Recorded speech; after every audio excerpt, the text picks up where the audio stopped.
everyone, welcome to this video on Python control flow. Today I am going to guide you through one of the most important topics in programming, how our code makes decisions and repeats tasks automatically. Whether you are new to coding or just brushing up, understanding control flow will give your programs intelligence like the ability to choose what to do next. Let's dive in.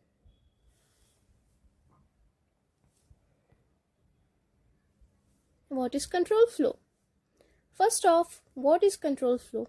Imagine you are giving instructions to someone like, if it's raining, take an umbrella, otherwise wear sunglasses. That's control flow, making decisions based on the conditions. In programming, control flow helps your code decide what to do, when, and how often. Let's begin with decision making. The basic tool for this is the if statement.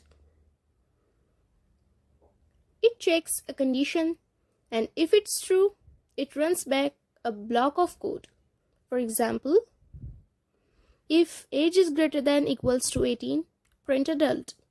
It's just like saying, if this is true, do this.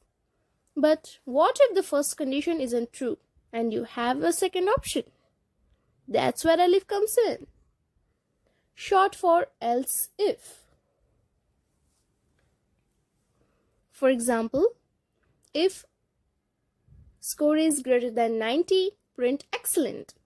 Elif score is greater than 75, print good. Python checks each condition in order. As soon as one is true, it returns it and skips the rest. And finally, we have the else. It's all fallback if no condition is true. For example, if x is greater than 10, print above 10. Elif x is greater than 5, print above 5. Else print 5 or below. This is a complete decision-making chain.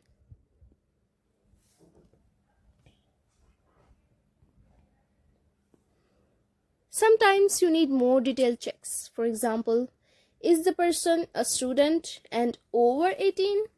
That's where nesting comes in. You can put one if inside another. Just remember, in Python, indentation is everything. Indentation shows which code belongs to which block. So keep your spacing clean and consistent.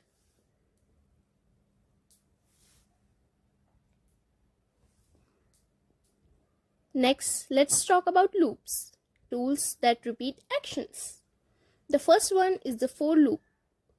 Use it when you want to loop a specific number of items or go through items in a list. For example, for naming the list containing elements Alice, Bob, and Charlie, print name. It prints each element in the list. You can also loop through numbers. For I in range 3, print I. This gives 0, 1, 2, starting from 0. Super useful when you know how many times you want to repeat something.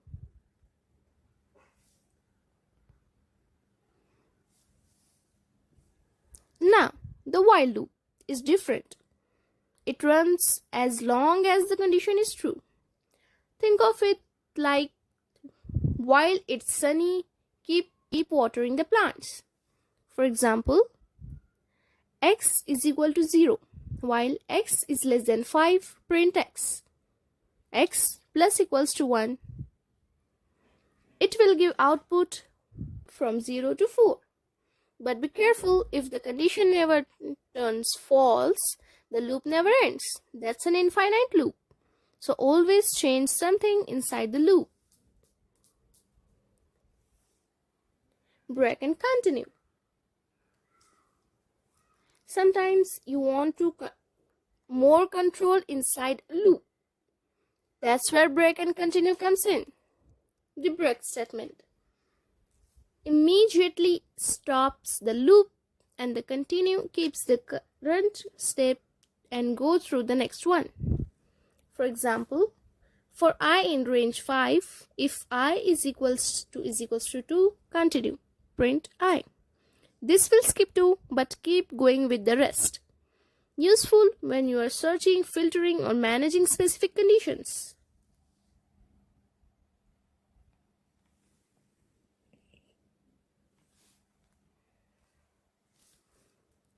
Now, common loops pattern. Here are 4 patterns you will often see in a loop. First is counting, like printing numbers from 1 to 10. Second, accumulating, adding up numbers or values. Third, filtering, picking only the items that match our rule. Fourth, searching, finding something in a list or database. These patterns helps you solve real-world problems efficiently using loops. Let's recap what we have learned. If, elif and else helps you code make decisions. For and while loop makes your code repeat actions. Break and continue gives you more control inside loops. Loop patterns like counting, filtering and searching are essential in many programs. By mastering this, you make your program smart, efficient and logical. Thanks for watching.